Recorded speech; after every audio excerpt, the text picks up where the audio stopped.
আলাইকুম, সোনা মায়ের রান্নাঘরে আপনাদের সবাইকে স্বাগত। আজকে দেখুন এই শীতের সন্ধ্যায় পালক পিঠা বানিয়ে দেখাবো কীভাবে বানাই, দেখতে থাকুন আর সঙ্গে থাকুন।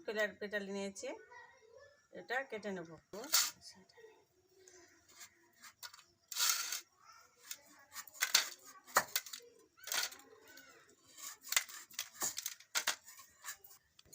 এক বাটি চালের গুঁড়ো নিয়েছি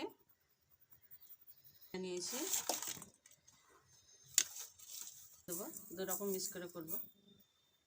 লাড় দিয়ে হাত দিয়ে ঘুলে নেব, হাত দিয়ে ঘোলালে ভালো হয় বন্ধুরা।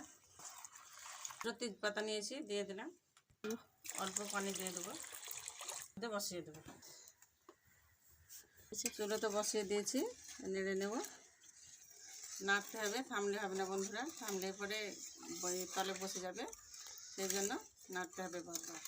ফুটে নি বন্ধুরা, ফুটবে, এইভাবে নেড়ে যেতে হবে বারবার, না নাড়লে তলে বসে যাবে। এটা হবে ঘন হতে লেগেছে, এখন ফুটে নিয়ে ফুটবে, আর একটু ঘন করে নেব, তবে ফুটতে লেগেছে। দেখুন বন্ধুরা, আর একটু ঘন হবে, আর একটু ঘন হলে নামিয়ে নেব। পালোটা হয়ে গেছে, এই দেখুন হয়ে গেছে, ঢেলে নেব। একটা থালা নিয়েছি, থালার মধ্যে ঢেলে নেব, সরাসরি থালার মধ্যে দিয়ে দেব। কিছু কাজু কিশমিশ কেটে নিয়েছি, উপরে দিয়ে দেব, দেখতে ভালো লাগবে সেই জন্য।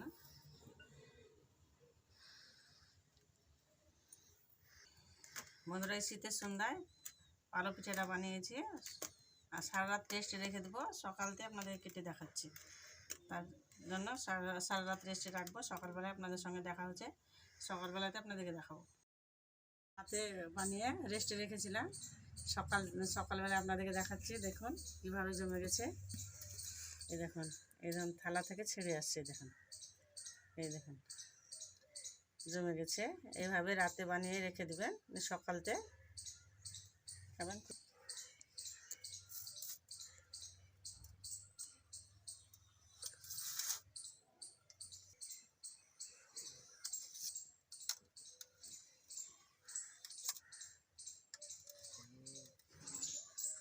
দেখুন আপনা আপনি ছেড়ে যাচ্ছে থালা থেকে।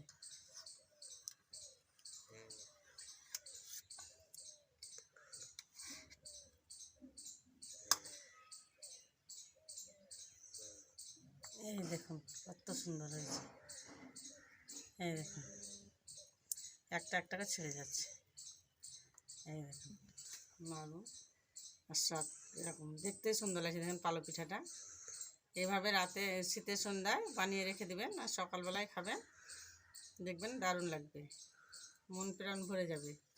পালক পিঠাটা এই শীতের সিজনে একবার হলেও বানিয়ে খাবেন, না খেলে বুঝতেই পারবেন না যে করলেন। তো বন্ধুরা, পালক পিঠাটা কত ভালো হয়েছে, এইভাবে বাড়িতে একবার হলেও বানিয়ে খাবেন। আর আমার পালক পিঠা যদি আপনাদের ভালো লেগে থাকে, অবশ্যই লাইক কমেন্ট শেয়ার করবেন, আর আমার সোনা মায়ের রান্নাঘর পেতে সাবস্ক্রাইব করে।